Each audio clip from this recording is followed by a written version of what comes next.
अस्सलाम नाजरीन, मैं हूं असगर चौधरी। और नाजरीन, आज बात करेंगे आपके साथ जो शाराए दस्तूर जनाबनी और रेड जोन में सरकारी मुलाजमीन के साथ हुआ। नाजरीन, जब खलीफा अव्वल हज़रत अबू बकर सिद्दीक रज़ी अल्लाह तआला अन्हु ने मनसब संभाला तो उनकी तनख्वाह बैतुल माल से मुकर्रर करने की बात हुई। तो खलीफा अव्वल ने कहा कि मेरी तनख्वाह मदीना में काम करने वाले एक मजदूर के बराबर मुकर्रर कर दी जाए।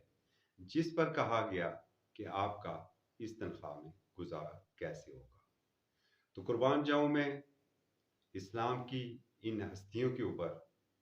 तो वहाँ पर तारीखी अल्फाज थे खलीफा अव्वल हज़रत अबू बकर सिद्दीक रज़ी अल्लाह तआला अन्हु के, कि जब मेरी ज़रूरियात इस तनख्वाह से पूरी ना हुई तो मैं मदीना में काम करने वाले उस मजदूर की तनख्वाह में इजाफा कर दूंगा। तो मेरे वज़ीर आज़म, मेरे कप्तान, आप कहते हैं कि 2.25 लाख की तनख्वाह में आपका गुजारा नहीं होता। तो ज़रा ये बताइए कि वो 23,000, वो 15,000 तनख्वाह पाने वाला, वो मजदूर, वो मुलाजिम अपने घर का चूल्हा कैसे चलाए? या तो मेहरबानी कीजिए उनकी तनख्वाहें बढ़ा दीजिए, या फिर अपनी तनख्वाह भी 15,000 23,000 पर ले आइए, ताकि आपको अंदाज़ा हो सके कि किचन चलाना कितना मुश्किल है। नाजरीन, आज का जो एहतजाज था, ये पूरे मुल्क से सरकारी मुलाजमीन के काफ़िले यहाँ पर पहुँचे। इनमें सेक्रेटेरिएट के अंदर काम करने वाले मुलाजमीन भी थे, इनमें असातिज़ा इकराम भी थे, इनमें वो हेल्थ वर्कर भी थे जिन्हें हम कोविड-19 में अपने फ्रंट लाइन के सिपाही करार देते नहीं सकते। हम कहते तो हैं सलाम टीचर, सलाम टीचर। सिर्फ सलाम टीचर डे मनाने से उस्ताद की इज्जत नहीं बन सकती। आज जिस तरह का आपने उनके साथ सलूक किया है, और बिलखसूस जो ख़वातीन असातिज़ा के साथ सलूक हुआ है, जो ख़वातीन लेडीज़ हेल्थ वर्कर्स के साथ जो सलूक हुआ है, जिस तरह पूरा दिन मैदान जंग बना रहा, और रात के इस पहर की भी कुछ फुटेज हम आपके सामने रखेंगे कि इस वक्त भी हालत वहाँ पर यही है कि आंसू गैस की शेलिंग वक्तन फ़वक्तन की जा रही है। और वो बेचारे, अब वो मुलाजमीन, वो हमारी बहनें अपने दुपट्टे पानी में भिगो भिगो कर आँखों के ऊपर मर रही हैं। और हमारे वो भाई जिन्होंने अपने पास नमक रखा हुआ है, वो नमक तकसीम कर रहे हैं। इस सारे एपिसोड में एक जो चीज़ सामने आई है कि वफाकी पुलिस की जानब से वो आंसू गैस के शेल फायर किए गए, जो कि हमारे सीनियर साफ़ी हैं हामिद मीर साहब, उन्होंने अपने प्रोग्राम में भी वो शेल दिखाए हैं कि जिनकी डेट ख़त्म हो चुकी थी, जिनकी इस्तेमाल की तारीख ख़त्म हो चुकी थी, उसके बावजूद वो मुज़र सेहत शेल फायर किए गए हैं। और जबकि फुटेज में भी आप देख रहे हैं, एक ऐसे शेल थे जिन पर वार्निंग थी कि इन्हें आप स्ट्रेट फायर नहीं कर सकते, इससे ज़ख्मी होने का या किसी के जान के ज़िया का ख़दशा भी हो सकता है।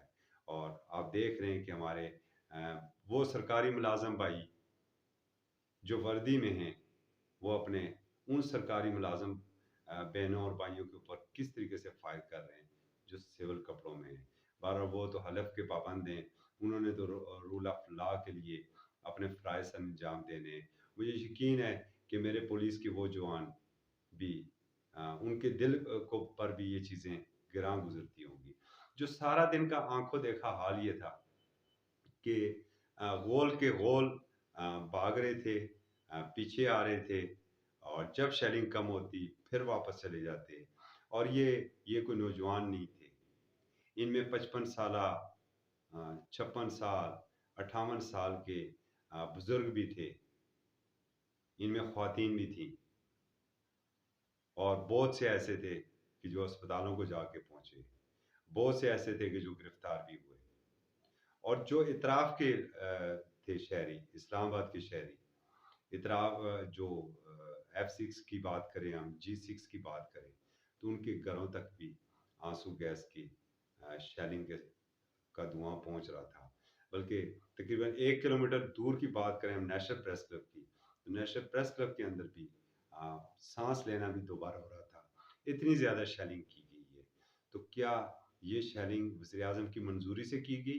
ہمیں اپنے ذرائع بتاتے ہیں کہ وزیر اعظم کی جانب سے شاید اس طرح کی شیلنگ کی اجازت نہیں تھی. اپوزیشن نے اس کے اوپر شور شرابہ کیا ہے، اپوزیشن کی جانب سے شدید ری ایکشن بھی آیا ہے، اور اپوزیشن کا تو کام ہی ہے، انہیں تو چاہیے ہی کہ کوئی نہ کوئی ایشو ہو اور حکومت کی جو خامی انہیں نظر آئے اس پر وہ کھل کے تنقید کریں. حکومت کیا کر رہی ہے؟ کیا وزراء کے بیانات جو ہیں وہ جلتی پر تیل نہیں ڈال رہے ہیں؟ معاملے کو ٹھنڈا کرنے کے لیے کسی کو تو آگے آنا چاہیے. یہ وہ نہیں ہے، یہ وہ سرکاری ملازمین ہیں جن کا کسی سیاسی جماعت سے تعلق نہیں ہے، یہ کسی ایجنڈے کے تحت نہیں آئے ہیں، یہ اپنے بچوں کی بھوک ننگ کو دیکھ کے سامنے رکھتے ہوئے یہاں پر آئے ہیں. اور جب ایک بھوکا شخص لڑتا ہے تو وہ مقاصد کے اصول تک پیچھے نہیں ہٹتا. حکومت کو یہ چیزیں بھی سوچنی چاہیے، جو ذمہ داران ہیں، جو اکابرین ہیں، جو بڑے ہیں، جو ریاست کے بڑے ہیں، جو ریاست کے نگہبان ہیں، انہیں دیکھنا ہوگا کہ اس آگ کو کس طریقے سے ٹھنڈا کیا جائے. کہیں ایسا تو نہیں کہ جو 26 مارچ کو پاکستان ڈیموکریٹک موومنٹ کی لانگ مارچ کا رخ جو اسلام آباد کی جانب آ رہا ہے، یہ اس کے لیے ایک ٹریلر چلایا گیا ہے تاکہ اصل فلم اس وقت چلائی جائے. بہرحال جو بھی ہوا بہت برا ہوا، اور آج کا جو دن تھا وہ کوئی اچھے الفاظ میں اس دن کو اسلام آباد کی تاریخ میں یاد نہیں رکھا جائے گا. ہمیں یاد ہے کہ جب میاں نواز شریف صاحب کی حکومت تھی اور قاضی حسین احمد صاحب ریلی لے کر آ رہے تھے، اس وقت بھی ایک شیلنگ ہوئی تھی. اور پھر اس کے بعد ہم نے دیکھا تھا کہ 2007 کی جو موومنٹ چل رہی تھی اس وقت بھی شیلنگ ہوئی تھی. جب میرے کپتان 2014 میں دھرنے پر بیٹھے تھے اس ایک رات بھی ایسی شیلنگ ہوئی تھی، مگر وہ شیلنگ ایسی نہیں تھی، وہ شیلنگ ایسی نہیں تھی کہ جو آسمان پر بادل بنا دیتی.